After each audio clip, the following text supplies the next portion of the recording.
I've never seen anything like it. This is a joke. It is a farce. It is a travesty. We are better than this as Americans. I will tell you right now, the same way that I stand here steadfast behind our president, I know that America stands with him as well. This is a sham. This is not the United States of America. This is some third-rate banana republic. Even Cohen's own lawyer testified to a grand jury that he is not reliable. So there's nothing that he presents here that should be given any weight at all by a jury.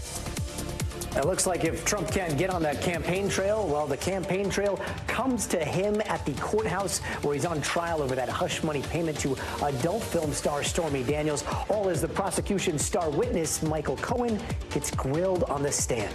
I'm Gadi Schwartz, and this is Stay Tuned Now.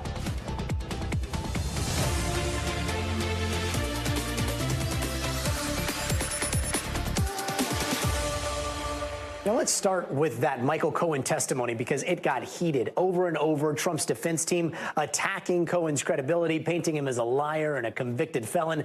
But over and over, Cohen mostly kept his cool, insisting that the $130 grand he paid to try and keep Stormy Daniels quiet about the alleged affair was on Trump's behalf and done to protect him.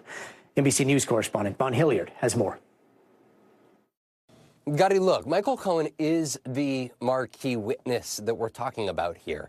His testimony is paramount because in several interactions, it is his word against Donald Trump. But Donald Trump is not expected to testify in this case. And so for the prosecution, they need that jury box who were sitting a mere 15, 20 feet away from Micael Cohen today to believe his version of events. He testified that he lied for Donald Trump out of loyalty and to protect him, and that he continued to lie for him, not just before the 2016 election when he paid that $130,000 to Stormy Daniels, but also as far as 2018 when the story about the arrangement with Stormy Daniels first began becoming public because he wanted to protect Donald Trump. And on the other hand of this, he said that he essentially flipped on Trump when in 2018, the FBI searched his home and his hotel and his office and acquired his phones and were able to see messages and emails that he communicated through. And it became apparent to him that when talking with his family that he had a choice to make. And that was either tell the truth or continue to try to lie on behalf of Donald Trump. And that's when, at least this is what he told the jurors, that in 2018, he decided to instead work with federal investigators who ultimately he pleaded guilty to, served more than a year in prison. And those were on several of the charges directly for crimes that are being alleged as underlying crimes for the very criminal trial that Donald Trump is now going through. So under cross-examination, though, when Donald Trump's defense attorneys had the chance to question him, they tried to make the suggestion to the jurors that this was an effort by Micael Cohen to make up stories in order to financially benefit by selling books, as well as having a TikTok that subscribers could pay for, but then also suggesting that he was working with investigators just so that he wouldn't face a more serious prison punishment. And for Micael Cohen, this was a tenuous 2 days, but he's not done yet. He is going to return to the witness stand on Thursday, where cross-examination will continue. That said, we could very well be seeing the potential end of this trial coming as soon as this next week. And that's at the point when the jury will begin to deliberate on whether Donald Trump is guilty or not. Gadi? Von Hilliard, thank you. And let's bring in NBC News legal analyst Danny Savalos. Danny, that cross-examination got kind of spicy, but it was also hard to follow at some times. It seemed like their main goal was to prove that Cohen was an untrustworthy snitch. Do you think it worked? Cross-examination isn't over yet. I mean, there were some glitches on both sides. I thought the cross-examiner, Todd Blanche, little disorganized, maybe didn't keep it as tight as he could, but it's cross-examination. It is hard. You can't really script it. I mean, you do script it, but you have to be able to improv. I thought they're focusing just a little too much on the minutia, but how do you not do that with Micael Cohen, who's got so many credibility issues? And then Micael Cohen did well on direct, I thought, reasonably well. And he's not exactly combative on cross, but he is trying to fight back a little bit. Generally not a good look. It's a risky thing. The jury might see that as evasive. He's not always answering questions that could be yes or no with yes or no. He's kind of qualifying them. And, jury will either see that as he's zinging the cross-examining attorney or that he's being evasive. And what they're actually thinking, we have no idea. And Danny, what's particularly wild to me is that we've got this trial going on. We also have the saga that is the gag order situation, right? Today, we saw the New York State Appeals Court uphold that gag order on Trump. And yet, here's what he said outside the courtroom today. Take a listen. The gag order has to come off. So when you ask me a question about the people that we're talking about, I'm not allowed to answer. There's never been anything like this in the history of our country. It's a scam. It's election interference at a level that's never taken place before. Okay, so Danny, your expert opinion, is there any chance that the gag order comes off? No, there's nothing to come off. By the time it comes off, if they were to appeal anywhere else after this, the trial will be over. The trial is going to be over in almost no time. It's going to be over very quickly. Micael Cohen is probably the last witness in the entire trial. So the jury will deliberate, and I actually just don't see them deliberating all that long in this case. So, I mean, the gag order is going to be a moot issue very quickly. So you heard it here first. Danny Savalos saying that things are going to come to a head pretty soon here. Fingers crossed. Danny, thank you so much.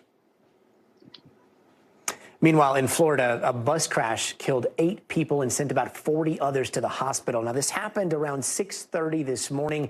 This old school bus carrying about 50 migrant workers was hit by a semi-truck on the highway, causing it to blow through a fence, hit a tree, and eventually flip over in that field there. The driver of the truck has since been arrested and charged with DUI.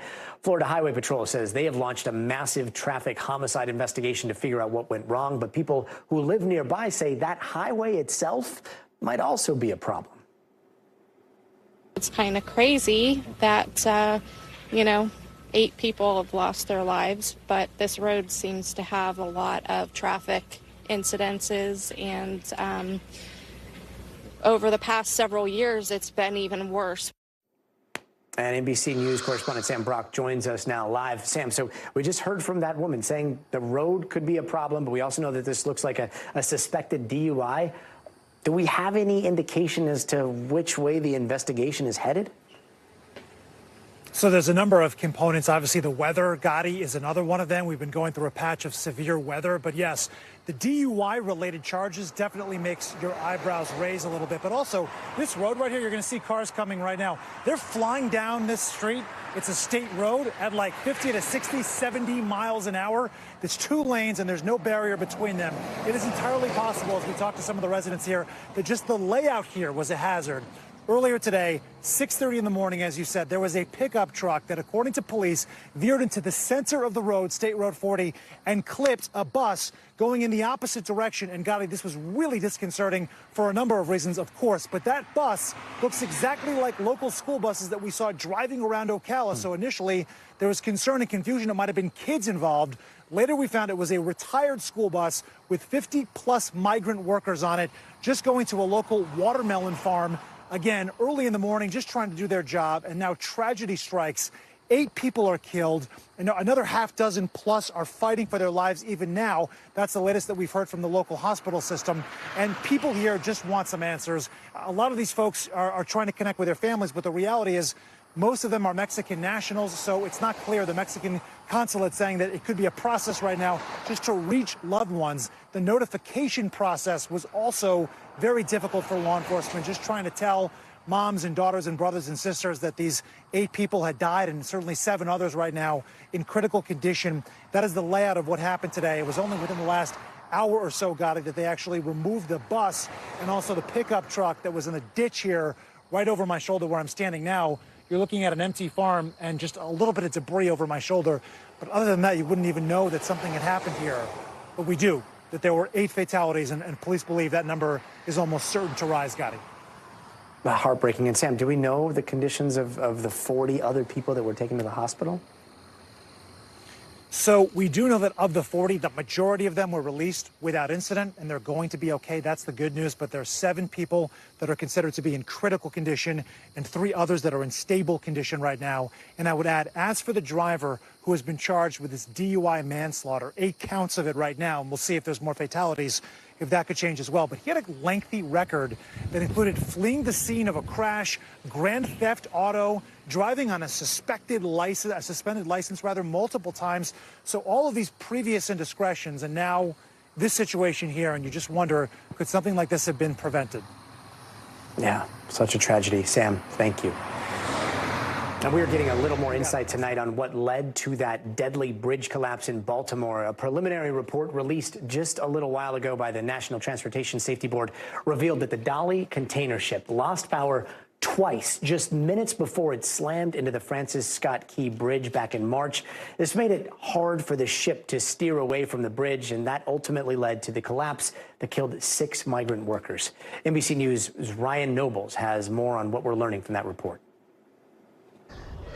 Yeah, Gadi, we did learn quite a bit from this report. This is just a preliminary report. It's not the end-all, be-all, but we thought from the very beginning that power outages were a problem, and that is confirmed in the report. There were 2 power outages on the night of the accident, one that took place when the ship was just 350 yards away from the base of the bridge. That was not nearly enough time to get rescue crews, to get tugboats there to try and steer the ship away or to anchor the massive vessel. But those power outages are one thing. The report also revealing that there was a separate power outage that took place 10 hours before the ship left the port. Now, they don't know if those 2 power outage situations are connected, but it is a notable development in this report. Also, some harrowing experiences for the people involved. A maintenance worker on the bridge forced to run to one of the spans of the bridge that was not impacted by the collapse, got there just before the bridge collapsed into the water, and a crew member on board the ship actually had to stop dropping the anchor to avoid being hit by the bridge as it collapsed. That ship, as you can see, still in the water here behind me. They're hoping to remove it as soon as tomorrow. The bridge, meanwhile, could take up to 4 years to completely rebuild. Gadi? Wow. Ryan Nobles, thank you. And don't go anywhere. We are just getting started. Up next, President Biden announcing new tariffs on about $18 billion worth of goods from China, including some super cheap electric cars. We're going to have the details. Plus, Shohei Ohtani's former interpreter makes his first appearance in court. NBC's David Noriega will be here with what went down today. And later this hour, ChatGPT announced its new features for OpenAI on Monday. Then Tuesday, today, Google fired back with their new and improved Gemini. So who's coming out on top of this round of AI war? Well, we're going to tell you in just a little bit, so stay tuned. Hey there, welcome back. Welcome back, and here are some of the headlines we're watching tonight. It is primary night for 3 states. Polls have just closed in Maryland, West Virginia, and there's going to be closing soon in Nebraska there. In Maryland, there is a heated battle to replace Senator Ben Cardin, who has held his seat since 2007. Meanwhile, no surprise that Donald Trump and Joe Biden have secured their delegates that they need for their respective nominations. And the FBI is warning people to be on high alert next month for Pride. They're saying that terror groups may try to target Pride Month events and specifically called out ISIS. Organizers of NYC Pride, who usually host some of the largest events in the world, said that this year's celebrations will be like any other. They did say that they are aware of that alert and they are paying attention. And in Texas, security camera footage shows this crazy moment when a 9-year-old kid came within just inches of being hit by stray bullets. You can see him laying on the couch when there was a cloud of dust that poured into the room right there. He ducked to take cover, and he stays down until the shooting stops. That shooting at an apartment complex left 6 people hurt, including 4 children, and police are still looking for the shooter. And another streaming bundle is on its way. Later this month, Comcast will tie together Peacock, Netflix, and Apple TV at a discounted rate. They haven't announced exact pricing yet, but Comcast owns NBC Universal, which is our parent company. And you might want to start stocking up on Cheddar Bay biscuits. Red Lobster is closing 50 locations across the country. Now, the seafood chain is reportedly considering filing for bankruptcy. Red Lobster was already dealing with financial problems last year with the wildly popular endless shrimp promotion that ended up costing them millions more. Meanwhile, the U.S. is ramping up its trade war with China today, announcing new tariffs on $18 billion worth of imports. And the big one on the list, electric cars, the tariff rate for that quadrupling from 25% to 100%. Other items on the list include semiconductors, certain steel and aluminum products, and items you won't even think of, which is like syringes, needles, masks, rubber gloves, all of it now under those tariffs. And NBC's Monica Alba has more on the dramatic move. Yeah, Gadi, there are definitely concerns about this leading to an increasing trade war with China, but the Biden administration insists that they had to take these measures because of unfair trade practices that they were seeing for some time now. And this is something that the president and his top aides had been debating for years, actually. Earlier on in the term, they thought this was a move they were potentially going to take. Then they paused that. And now they're rolling out these tariffs, but they are a bit more targeted than what we have seen in past administrations. Specifically, they're going to focus on $18 billion worth of Chinese goods. And something that many Americans may pay attention to is specifically what's going to happen when it comes to electric vehicles. So we're going to see the price of what it would cost to import an electric car from China quadruple. So that tariff is going to go from 25% to 100%, while you're going to be seeing some other tariffs on steel, on aluminum, on semiconductors. And this is really a matter, the White House argues, of protecting American workers and businesses and manufacturers. And we did already get some response from the Chinese Foreign Ministry, which criticized this decision, saying that they don't approve of these kind of unilateral trade decisions and saying that they believe this could violate some World Trade Organization rules. But again, you're seeing the president here say that this is a different economic picture. It's notable that when he was candidate Joe Biden some years ago, when he was talking about former President Trump, who had put some tariffs in place specifically, he called some of those practices senseless and even talked about reversing some of them. So that was a question that was raised to the White House today. And again, they argued that they needed to do this now because of the economic picture and because of these unfair practices that are damaging, they say, American workers, and they want to put them first. And former President Trump, for his part, says that these tariffs don't actually go far enough. And his team, in talking about what he would do if he returns to the White House, if he wins in November, is actually have tariffs of 10% on all imports, not just those from China. But a major question to watch here, Gadi, is whether this could increase inflation. That's something we know voters are constantly citing and talking about when it comes to the economy, what they're worried about, how they're going to make up their minds in November. So we'll have to see whether this affects that. The Biden White House says that they don't think it will, but that's a question that many economists are certainly raising out of this big news today. Gadi. Monica, thank you. Hey, welcome back. And here are some of the stories happening out west that we're following right now. Fire crews had to be called to an Orange County, California house to help with this dog that got stuck in a small crawl space. So video shows firefighters having to use a mallet to break a hole in the wall. You can see the dog stick its head out and finally step through. Meanwhile, federal appellate court judges are having doubts on whether they can rule on a transgender woman's admission to a University of Wyoming sorority. They are now considering if a lower court should continue to hear the case. Instead, the admission of Artemis Langford spurred a lawsuit from 6 other sorority members last year that was later dismissed. A lawyer for the group told judges that the sorority was being unfair to the sorority sisters by changing who could belong. And here's a story that is sure to make your skin crawl if you don't like crickets. An elementary school in Nevada was swarmed by hundreds of these Mormon crickets, and the video shows them crawling all over the school's exteriors and sidewalks. They even disrupted recess. State officials say the invasion of the bugs are common for this time of year. Yuck. And the former interpreter of L.A. Dodgers star Shohei Ohtani pleaded not guilty in an L.A. federal court today. And this is pretty much a formality because Ippei Mizuhara has already negotiated a plea deal with federal prosecutors. The deal would require him to plead guilty to 1 charge of bank fraud and 1 charge of false tax returns at a later date, and he's accused of stealing more than or nearly $17 million from Ohtani to pay off gambling debts. Let's bring in NBC's David Noriega to break this down. So, David, he pleads not guilty today, then guilty down the road. What's up with that?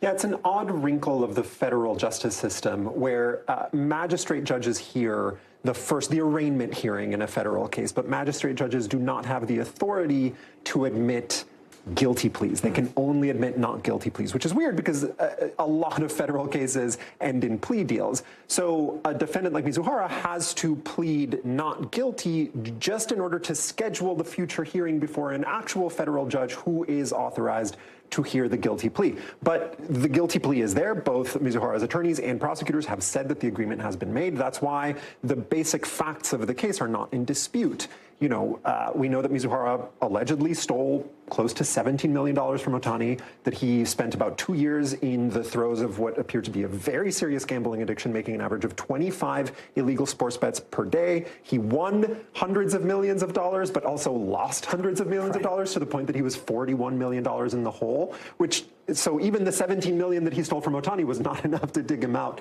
of the situation he was in. What happens to that $17 million? That's kind of the big question, right? Is Ohtani going to see any of his money back, or is that all in this black hole, which is the gambling debts that Mizuhara owes? Yeah, it's a very good question. As part of the plea agreement, Mizuhara has agreed to pay restitution to Ohtani, potentially up to the full $17 million, but that assumes he has it. Right. So as with these things, what he is owed on paper might not be what he winds up getting.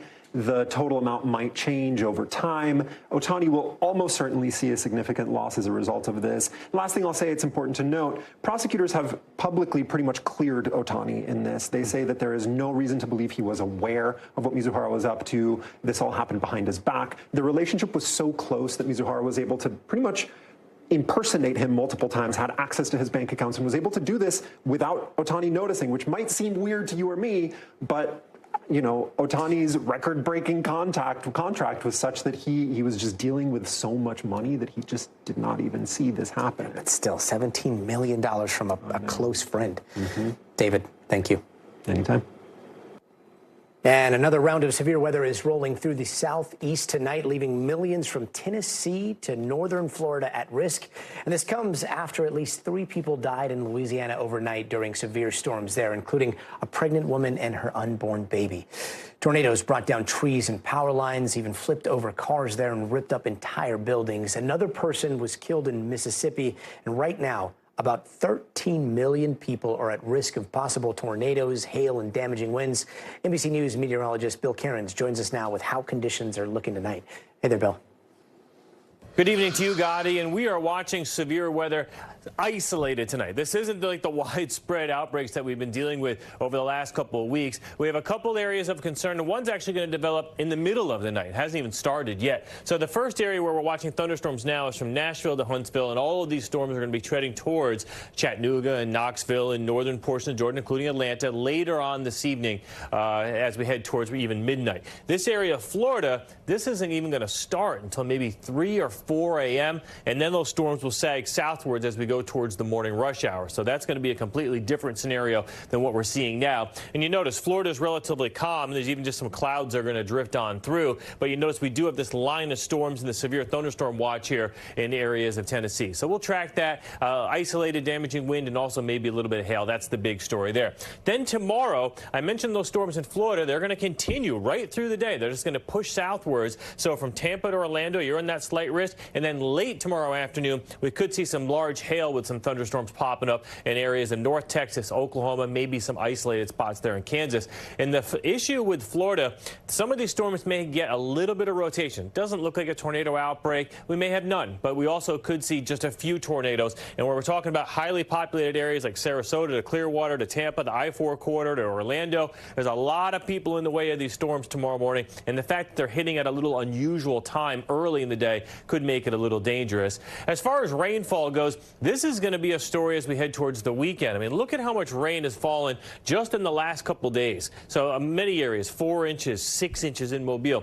The issue is that when this next storm comes in, the ground is going to be very soggy. So as we go throughout Thursday, more thunderstorms pop up in North Texas and in areas right around Louisiana, Texas. The areas that have gotten drenched will get soaked by this next line of storms overnight, Thursday into Friday morning. And then by Friday, all of the stormy weather will be in the spots that are getting hit tonight into tomorrow morning. And then, unfortunately, by Saturday, still kind of dreary and rainy, North Florida and Georgia. So that's why we're going to have this flood threat throughout this region as we head through the upcoming weekend. And the rainfall forecast does call for up to 6 inches in spots from East Texas, Mississippi, central Louisiana, into southern portions of Alabama. So, Gadi, not too bad tonight. Tomorrow we'll have to watch the I-4 corridor and then that flood threat through the weekend. Once again, it's all about the South. Bill Cairns, thank you. Coming up after the break, devastating flooding has already killed dozens in Brazil, and hundreds of thousands of others have been forced out of their homes. More on that story and other headlines trending around the world when we come back, so stay tuned.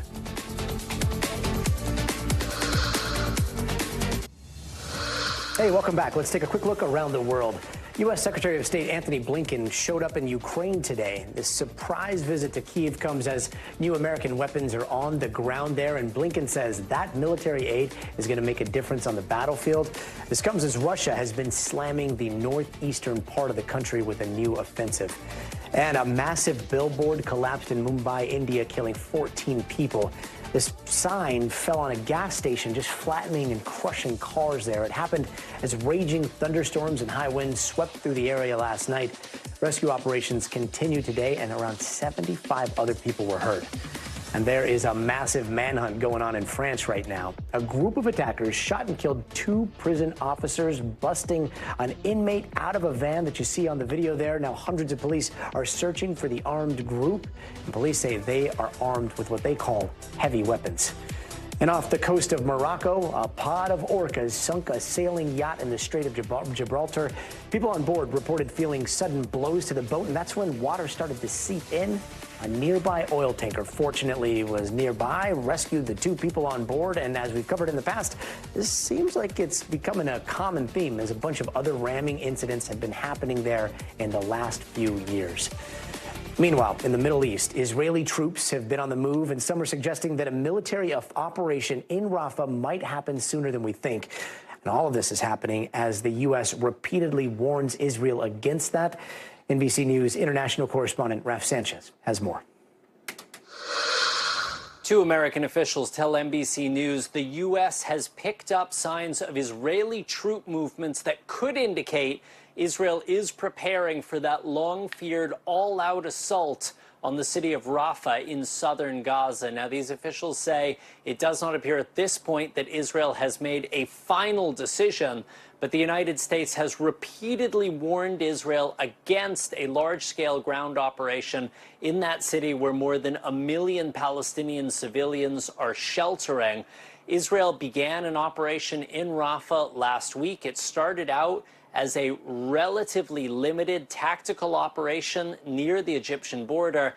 But almost every day since then, that operation has got bigger and bigger and bigger. And the UN now estimates some 450,000 Palestinians, many of whom were already displaced from their homes already, have now been told by Israel's military to evacuate because of the fighting. What the U.S. will do if Israel crosses President Biden's red line and goes for that all-out offensive remains to be seen. We have seen the U.S. put on pause a shipment of heavy weapons, including 2,000-pound bombs, out of concern for how those weapons could be used in Rafah. Those are the kinds of bombs that have caused very large-scale civilian casualties in other parts of Gaza. Now, while that's happening in the south, up in the north, Israeli forces are fighting once again in areas of northern Gaza that they had cleared previously, areas like the Jabalia refugee camp, like the Zaytun neighborhood of Gaza City, and that is really raising questions about whether Israel has a strategy here. Clearly, there is a military plan, but the United States is saying it wants to see a political plan to try to secure the peace in Gaza, and that if there is no political plan, you are going to see more of what's happening now, which is Israel's military almost playing whack-a-mole with Hamas forces popping up in areas that they have left already. Now, the Rafah crossing, the main lifeline for humanitarian goods from Egypt into Gaza, remains closed a week after it was seized by Israeli forces. And Israeli police say they are investigating what appears to be an attack by Israeli settlers in the occupied West Bank on an aid convoy that was coming from Jordan. Israeli settlers destroying aid. Israeli police say that they have made several arrests already. Back to you. A lot of those images circulating on social media right now. Now to devastating scenes in Brazil, where river levels are on the rise yet again after intense flooding in the southern part of Brazil from heavy rains. Now nearly 150 people have been killed. 500,000 people have been forced to flee their homes. And you can see the devastation there. Streets underwater, homes that have been torn to shreds. NBC's Maggie Vespa has more. Tonight, chaos mounting in flood-ravaged Brazil, where as swollen rivers rise yet again, police patrol submerged streets desperate to stop looters. And the country's Olympic hopefuls leave qualifying tournaments early, giving up on lifelong dreams to return home and help victims. Brazilian officials say close to 150 people have died and roughly 130 are still missing in the widespread floods, which come after a similar round of flooding hit the area late last year, with more than 500,000 people displaced. Many, like Maria, are asking the same question. Is it time to flee the natural disasters hitting their homes? And in her words, do you buy another house somewhere else? An intensifying climate means more hurricanes, more floods, more wildfires. Unlike in generations past, there's more people, and there's more people who are in harm's way. It's called climate migration. And for decades, experts like Professor Pablo Bose at the University of Vermont have been warning it will become a massive and massively destabilizing global phenomenon.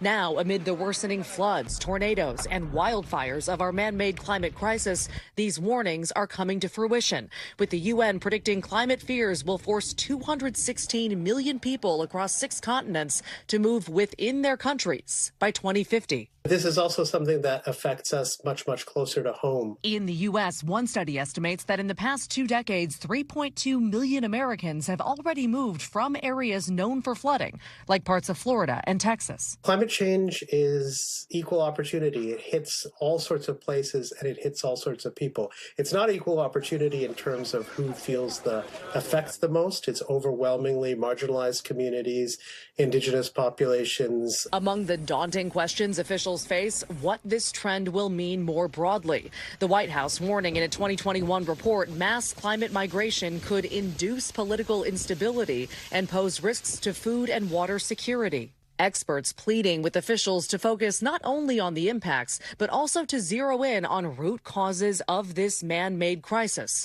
that more and more is truly hitting home. There's bigger policy and cultural shifts that we have to do to really deal with the root causes of climate change, because what this is really dealing with the effects of it, not the causes. And the 77th Cannes Film Festival kicked off today, but it was a lot quieter than some of the other red carpets we've seen recently. And a lot of it had to do with worry over whether big protests would break out over what's happening in Gaza, like we've seen at other huge events like the Met Gala and the Oscars. But it turns out the city banned protests in that area near the festival ahead of time. Meanwhile, this is all happening as some people online are trying to call out celebrities who have stayed quiet about their stance on the war in some sort of online block list. NBC News correspondent Maura Barrett joins us live. Maura, unlike the Met and the Oscars, the Cannes Film Festival, this is not a one-day event, right? This is 11 days. How are they going to keep things quiet for those 11 days?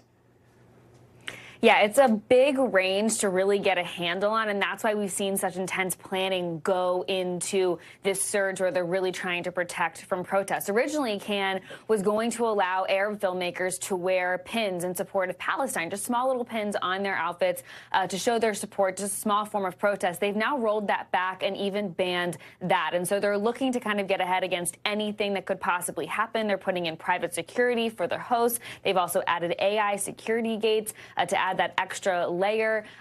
Obviously, the barricades in place. We have seen, though, just today, as the festival was getting underway, a smaller protest separate from the war was actually the festival workers protesting against pay. But it kind of goes to show the possibilities that could exist over the next 11 days. Either way, the festival is really focusing, really saying that they want the focus to be on the cinema. They don't want any distractions.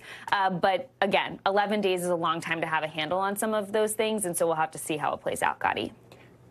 Mara, meanwhile, this block list that's starting to circulate, what is that about? This is a block list of people that have not spoken out against what's happening?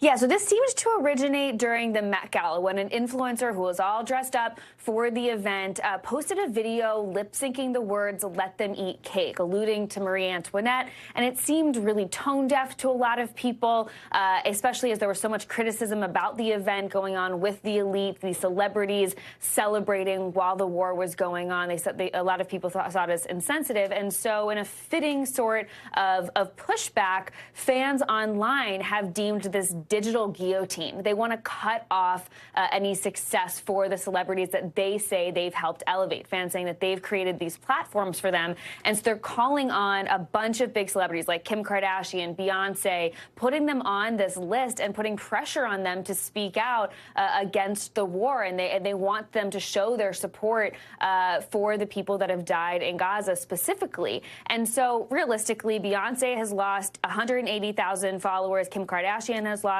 nearly 170,000 followers, which is a lot of people at its face value.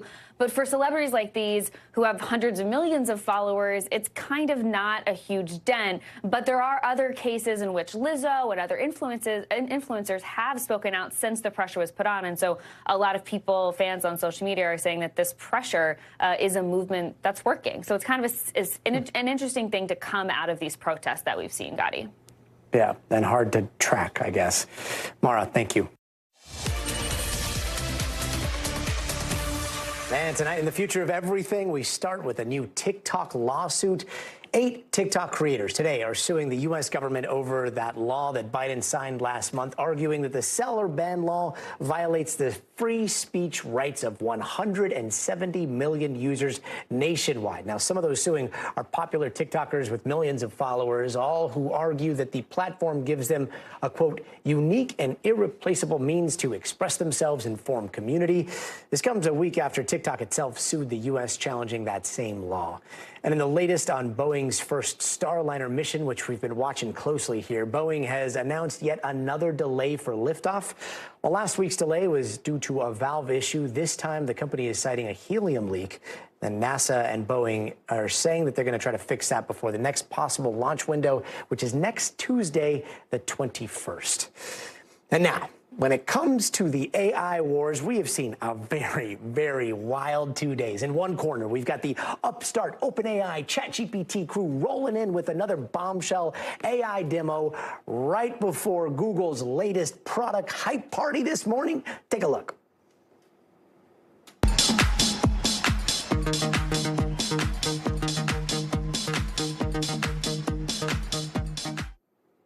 Okay, whatever that was a tangent. Don't get distracted, because here is why this week is hella important. Because up until now, most of what we've been seeing has been about building and type chatting with an AI brain, but now we are finally seeing AI find its voice and use our cameras on our phones as eyes. Check out this demo from Google today. Tell me when you see something that makes sound. I see a speaker, which makes sound. What is that part of the speaker called?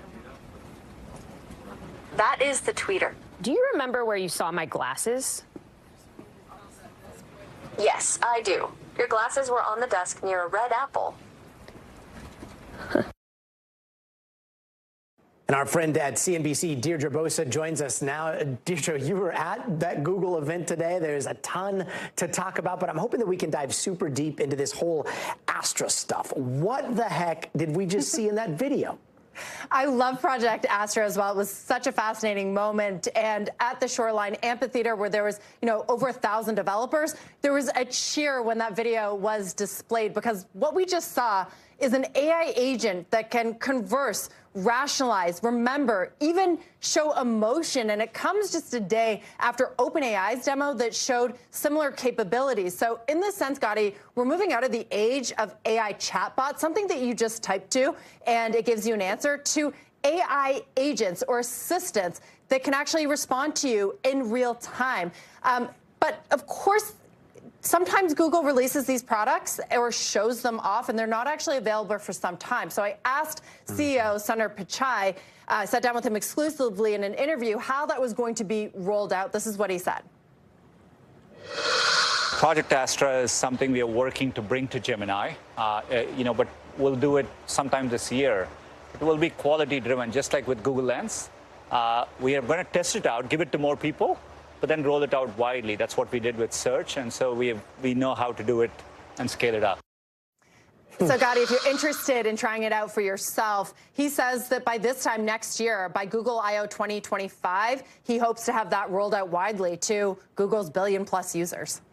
That's wild stuff. The thing that got me about that video, and it's even crazier as it goes on, even if you lose your glasses all the time like I do, those glasses that she picks up, they're not your normal glasses, right? Can we watch that real fast? Here to make this system faster. Adding a cache between the server and database could improve speed. What does this remind you of? Schrodinger's cat. Schrodinger's cat. Okay, so what we see there is two hands, which means that the video might be coming from some glasses, maybe some AR stuff. Oh, what is Google hinting at here? I mean, I think there is this big open question. What is the form factor? What is the hardware going to be of the AI age? Watching the I/O demo today, watching the OpenAI demo yesterday, it's clear that a smartphone is kind of awkward when you're trying to complete things, and you need to also be talking and engaging to an AI agent. We're going to learn more about that because you've got Apple's WWDC, its own developers event, coming up. We're going to figure out how they imagine these AI agents working in the age of smartphone. But, a lot of folks here in Silicon Valley think that it might be something completely different. It might be a pin. It might be a separate device that you have in your pocket, but it may not be a smartphone to communicate with these AI agents that are supposed to see and hear everything that you do. It feels like Google Glass is about to make a big old comeback. Deirdre, thanks so much for joining us. It was a throwback to that. And I cannot get enough of this stuff. So for more on the AI wars, Elwin Lopez joins us with what OpenAI has been up to. Okay, so Elwin, right before this whole Google Palooza that we saw today, I mean, we were talking about OpenAI yesterday, and they didn't just give, there's one voice, they gave them like 5, 6 voices, right? Yeah, it's giving real-life version of Samantha. You remember from that movie, Her, with Joaquin Phoenix, Scarlett Johansson played the voice. Well, now we have 5 voices. So you have Cove, Juniper, Ember, Sky, and it's just like, it really is giving Scarlett Johansson a run for her money, I must say. But it also integrates your camera. So, for example, coming from Georgia, I see all these new plants in California. I can just lift up my phone, take a picture of a plant, and all of a sudden I know exactly what it is. Another scenario, and this is just a scenario, okay? But you can go to Italy, sit at a cafe, meet a nice Italian gentleman, and have it translate back and forth with no lag time. That's something that we had never really seen before in that way. And so now you can do that. And another thing that I thought was really cool, and we talked about this, the educational aspect of it. Just take a look at what we can see, what it can do right now. Now, looking at the triangle, which side do you think is the hypotenuse? Really, Remember the hypotenuse? I'm not totally sure. I think it might be this one, but I really am not sure. This side, AC. You're close, Actually, side AC is called the adjacent side to the angle alpha. Now, can you apply that formula to find side alpha in the triangle using the lengths of the sides that we've identified? Would the answer be 7/25? Excellent work. That's correct. Where was this when I was in school? Like, first of all, I wouldn't have been embarrassed to say I didn't know the answer. And second of all, like, trigonometry, what are you? I know, this is unbelievable. insane. And let me just tell you something that I don't know if ChatGPT would be as patient with me. Right. That kid is quite smart, okay? Quite smart, I yeah. wouldn't have been on that same level. I feel Yeah. like they reversed I'd be like, that. what It is has to be triangle? reversed. Yeah. This would have prevented a lot of I arguments. do want to ask, though, because I was playing around with this, too. I heard the voice, was talking to the student there. Yes. Like, she's kind of flirty. Oh my gosh, right? Like, you noticed that too? Yeah, like her vibes totally flirty. Yeah. I could see somebody falling in love with their AI chatbot. Actually, there's this video that we have of the AI chatbot hyping somebody up before a job interview, I think. Let's take a quick look at that. I just need to know, do I look presentable, professional? Well, Rocky, you definitely have the I've been coding all night look down, which could actually work in your favor. Maybe just run a hand through your hair or lean into the mad genius vibe. Your enthusiasm is what's really going to shine through. I don't have a lot of time, so I'm just going to throw this on. What do you think? Oh, Rocky, that's quite a statement piece. Okay, so that works for like a date with a chatbot. Probably not so much in real life here. Rocky. I know, right? It is over the top. It's a little much. So the other thing is, I keep like trying to show this to people. Yeah. It worked crazy great yesterday morning. Then around the afternoon, at night, it wasn't working so well. There was a lag. Today, I could not get it to work. What's the situation with yours? We did the same thing for hours. We talked about it yesterday. We went through it yesterday. It works for a few hours, right? Today, all day, it's been an issue. So I got an update recently. It said resolved because all day we've been seeing that there were issues with it. And you can see some of those errors. It was literally all day. Okay, so fire it up. Let's see what happens. So now we have ChatGPT. Let's test this. Let's test this puppy out. Moment of truth. Dun-dun-dun-dun. Okay. Hi, ChatGPT. Could you please sing happy birthday to me in, let's do Klingon. Sure, here it goes. Kushtaj. Kushtaj. Choop. And remember, Haglumajajvam, it is a good day to die.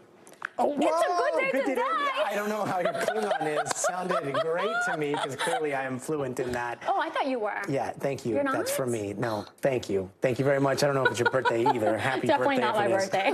Got it. Happy birthday to this weird AI, this weird world. It's Elwyn, amazing. thank you so much for being with us. Thank you. And that does it for us tonight. I'm Gadi Schwartz. We'll see you here tomorrow.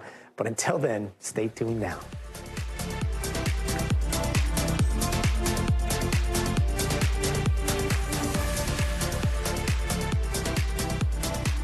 Thanks for watching. Stay updated about breaking news and top stories on the NBC News app or follow us on social media.